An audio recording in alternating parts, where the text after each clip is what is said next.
সময় এসেছে ভুলকে শুধরে নেওয়ার। বারবার করে মিস্ত্রিরা বলছিল যে এই সামনে বাই কালার হলে বেশি ভালো লাগবে, কিন্তু আমার বড়মশাইয়ের জেদ, না এক কালারই থাকবে।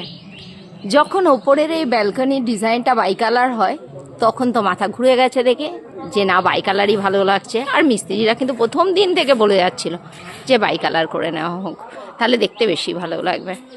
যাকে এখন ভুলকে শুধরে নেওয়ার পালা।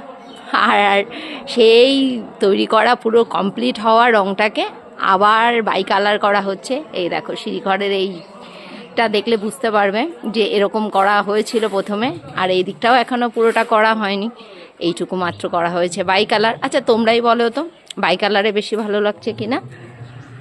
আর ওইদিকে দেখো, ওইদিকে গণেশ আর ওই কাকু আবার কাজে এসেছে, কেন জানো? সেই আজ যেন সব ভুলকে শুধরে নেওয়ার পালা।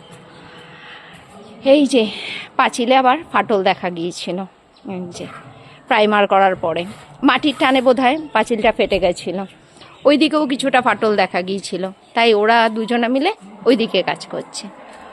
আর চলো দেখাই, ঘরের পেছনেও কাজ হচ্ছে। আজকে বাড়িতে অনেক মিস্ত্রি, 6 জনা মিস্ত্রি আজকে বাড়িতে কাজ করছে।